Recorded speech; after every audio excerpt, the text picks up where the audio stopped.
بسم اللہ الرحمن الرحیم۔ میں آپ کے سامنے سورہ نصر یا سورہ فتح یا سورہ تودیع، جو کہ اس کے تینوں نام ہیں، اس کا مختصراً ترجمہ اور تفسیر بیان کرنے کی جسارت رکھتا ہوں۔ چند چیزیں اہم جو آپ کے سامنے عرض کر دینی تھی وہ یہ ہیں کہ یہ جو آپ کے سامنے ترجمہ اور تفسیر پیش کی جا رہی ہے، یہ میری ذاتی تفسیر اور ترجمہ نہیں ہے، نہ ہی مجھے اس کی اجازت ہے، اور نہ ہی کسی بھی ایک عام مولوی یا عالم یا مفتی کو تفسیر کرنے کی اجازت ہوتی ہے، کیونکہ اس کے لیے حد درجے انسان کا فصیح، بلیغ، علم کے اندر گہرائی اور عالم بعمل ہونا ضروری ہے، اور عربی زبان کے اندر نہایت ہی زبردست مہارت ہونے کی ضرورت ہے۔ اب یہ جو میں آپ کے سامنے ترجمہ اور تفسیر پیش کرتا ہوں، یہ ایک طالب علم کی حیثیت سے پیش کر رہا ہوں، جس کے لیے مجھے بہت ساری کتابوں کا، جن کا ذکر میں آپ کرنے جا رہا ہوں، مطالعہ کرنا پڑتا ہے، جن میں اولاً میں استفادہ حاصل کرتا ہوں حکیم الامت حضرت مولانا اشرف علی تھانوی علیہ الرحمہ کی بیان القرآن، پھر اس کے بعد حضرت مفتی سعید احمد پالنپوری صاحب، جو کہ دارالعلوم دیوبند کے سابقہ شیخ الحدیث اور صدر مدرسین رہے ہیں، اللہ تعالیٰ ان کی قبر کو نور سے منور فرمائے، ان کی کتاب ہدایت القرآن ہے۔ تیسری کتاب تفسیر کی جس سے میں استفادہ حاصل کرتا ہوں وہ ہے معارف القرآن، جو کہ نہایت ہی آسان اور اردو زبان میں لکھی ہوئی ہے۔ اس کے مصنف ہیں حضرت مفتی شفیع عثمانی صاحب۔ پھر اس کے بعد تفسیر ابن کثیر، جو کہ ہے تو عربی زبان میں، مگر اس کی ایک شرح یا مترجم حضرت مولانا خالد سیف اللہ رحمانی صاحب نے لکھی ہے، اس سے استفادہ حاصل کروں۔ پھر اس کے بعد تفسیر قرطبی ہے، امام قرطبی علیہ الرحمہ نے اس کو لکھا ہوا ہے، اور اس کا بھی مترجم اردو زبان میں ہے۔ پھر اس کے بعد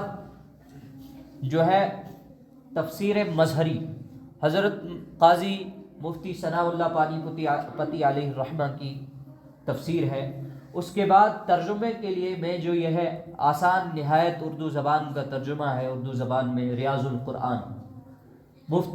محمد یونس پالنپوری، جو کہ صاحبزادے ہیں حضرت مولانا عمر پالنپوری علیہ الرحمہ۔ اس کے علاوہ چند تفسیریں جو لکھی ہوئی نہیں ہیں، کتابی شکل میں نہیں ہے، ان کا استفادہ سن کر یعنی آڈیو میں کیا جاتا ہے، وہ ہے مفتی تقی عثمانی صاحب، ڈاکٹر اسرار احمد صاحب، مفتی فیض الوحید صاحب اور مفتی طارق مسعود صاحب۔ یہ چند حضرات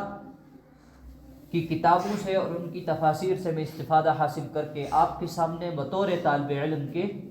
سبق سناتا ہوں۔ اور تفسیر چونکہ بہت مفصل رہتی ہے، اس لیے چند مختصراً چیزیں جو احادیث اور بقیہ کتب میں لکھی ہوئی ہے ان کو آپ کے سامنے رکھ دیتا ہوں۔ تو آپ کو بھی چاہیے کہ آپ اگر کسی تفسیر کا مطالعہ کرنا چاہیں تو نہایت ہی آسان اردو زبان میں معارف القرآن ہے، جو ہمارے یہاں آسانی سے مل جاتی ہے، اس کا مطالعہ خود سے بھی کر لینا چاہیے۔ اور یہ جو صورتیں پیش کی جا رہی ہیں، آپ کے سامنے پڑھی جا رہی ہے، یہ اس وجہ سے کہ تاکہ ہمیں کم سے کم آسان الفاظ میں ان کا ترجمہ یاد ہو جائے، ذہن نشین ہو جائے، کہ نماز کے اندر ہم کیا پڑھ رہے ہیں اور اس سے ہمیں کیا سبق حاصل ہونا چاہیے، یا اللہ تعالیٰ ہمیں اس سے کیا سکھانا بتانا چاہتے ہیں، اور جو کہ نماز کا تقاضا ہے وہ حاصل ہو جائے، اس وجہ سے آپ کے سامنے عرض کی جا رہی ہے۔ بہرحال سورہ کافرون کا ہم نے کل ترجمہ اور تفسیر پڑھی، جس میں اللہ تعالیٰ فرماتے ہیں نبی اکرم صلی اللہ علیہ وسلم کو، آپ کہہ دیجئے اے کافرو، نہ میں عبادت کرتا ہوں اس کی جس کی تم عبادت کرتے ہو، اور نہ تم عبادت کرنے والے ہو اس کی جس کی میں عبادت کرتا ہوں، اور نہ میں عبادت کروں گا جس کی تم عبادت کرتے ہو، اور نہ تم اس کی عبادت کرنے والے ہو جس کی میں عبادت کر رہا ہوں۔ تمہارے لیے تمہارا دین ہے اور میرے لیے میرا دین ہے۔ آج جو سورت ہے وہ سورہ نصر ہے۔ یہ سورہ فتح بھی اس کو کہتے ہیں اور سورہ تودیع بھی اس کو کہا جاتا ہے، اس وجہ سے کہ سورہ تودیع اصل میں عربی زبان کا لفظ ہے اور اس کے معنی ہے کوئی ایسی چیز جس سے انسان کسی سے رخصت لے،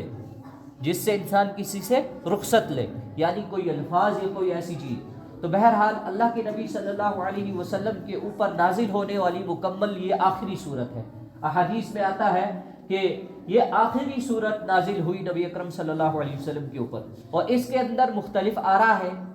کہ کچھ کہتے ہیں کہ نہیں، اس کے بعد بھی کچھ آیات نازل ہوئی،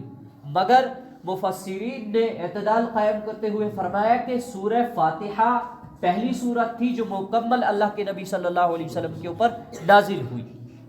اس کے بعد جو دوسری صورت ہے یعنی آخری صورت مکمل نازل ہونے والی وہ سورہ نصر ہے۔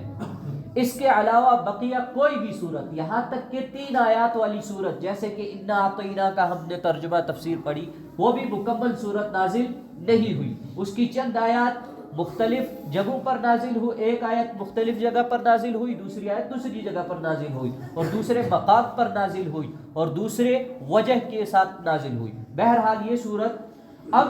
احادیث میں اس کے متعلق آیا ہے کہ سورہ نصر آخری صورت ہے جو مکمل نازل ہوئی۔ اس کے متعلق یہ آراء ہے، روایتوں میں آتا ہے کہ یہ صورت نبی اکرم صلی اللہ علیہ وسلم کے وصال سے پہلے 2 سال پہلے نازل ہوئی، سن 8 ہجری میں، اور نبی اکرم صلی اللہ علیہ وسلم کا وصال مبارک سن 10 ہجری میں ہوا، ربیع الاول کے مہینے میں۔ اور کچھ حضرات راوی صحابی کہتے ہیں کہ یہ نبی اکرم صلی اللہ علیہ وسلم کو حجۃ الوداع کے موقع پر جب ایام تشریق چل رہے تھے منی کے میدان میں نازل ہوئی۔ اور اس کے متعلق چند روایتوں میں آتا ہے کہ جو لوگ یہ کہتے ہیں کہ یہ حجۃ الوداع میں ایام تشریق کے موقع پر نازل ہوئی تو ان کو گمان ہوا کہ یہ آج نازل ہوئی ہے، حالانکہ نبی اکرم صلی اللہ علیہ وسلم کے اوپر یہ نازل پہلے ہوئی تھی، پڑھی وہاں گئی تھی۔ پھر کچھ حضرات کا کہنا ہے کہ یہ اس کے بعد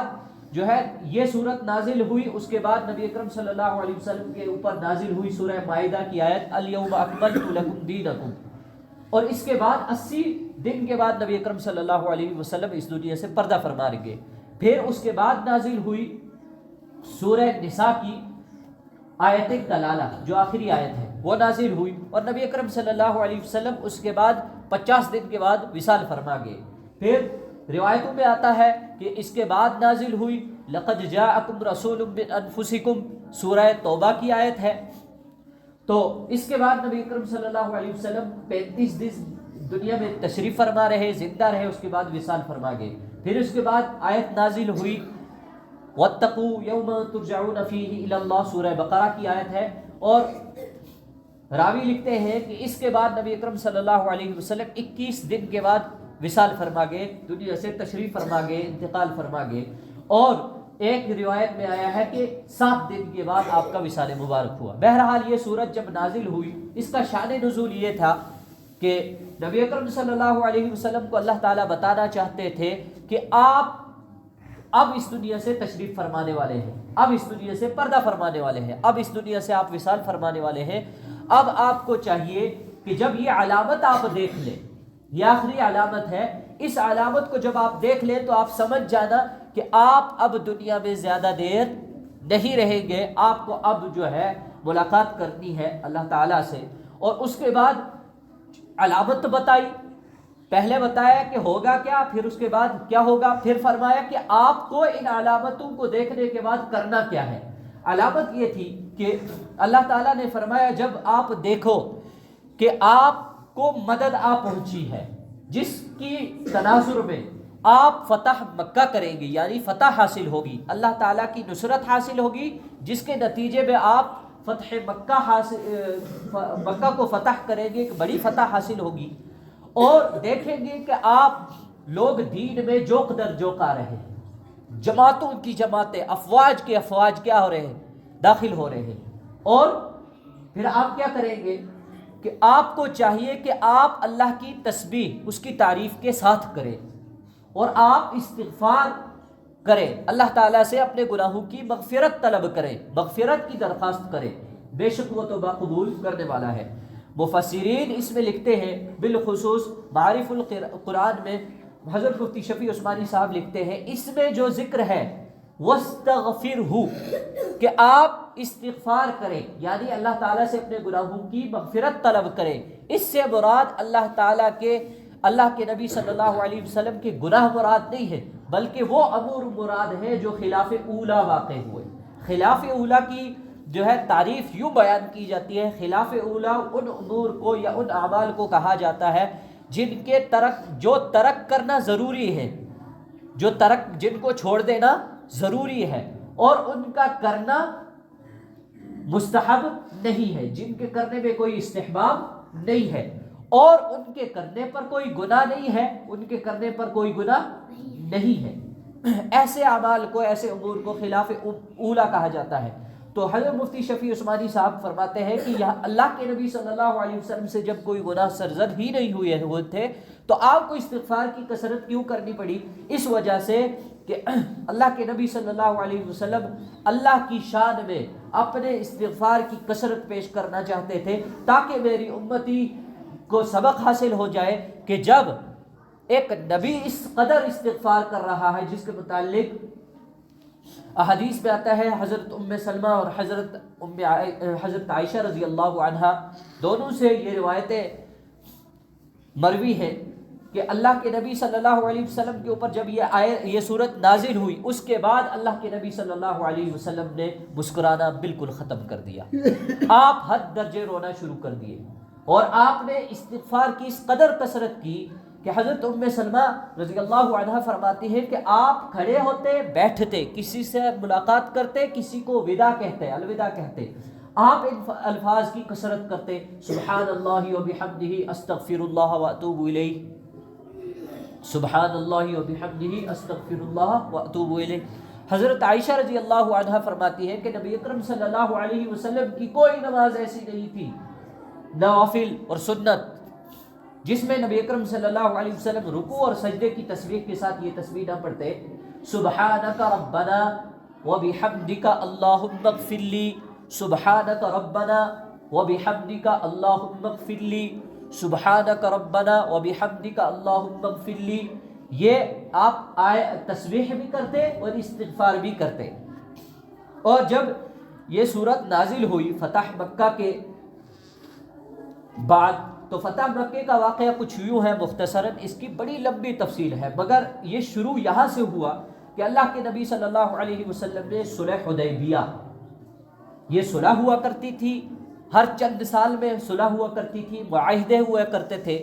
پہلے یہ کچھ عرصے کے لیے ہوئی، پھر بعد میں جب وہ عرصہ ختم ہوا پھر صلح ہوئی، معاہدے ہوئے، اس میں آخری معاہدہ ہوا 10 سال کا،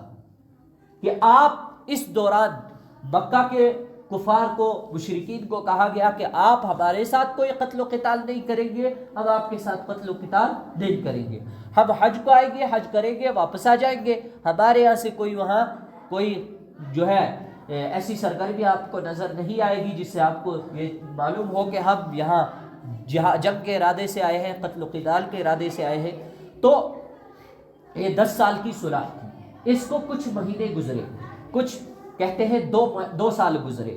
کچھ کہتے ہیں کچھ مہینے گزرے، تو قریش مکہ نے ایک قبیلے پر جو ہے جنگ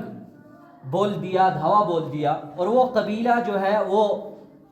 نبی اکرم صلی اللہ علیہ وسلم کے ساتھ صلح میں تھا۔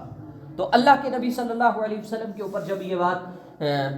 پہنچی، آپ کو خبر ملی، تو آپ صلی اللہ علیہ وسلم نے چند صحابہ کو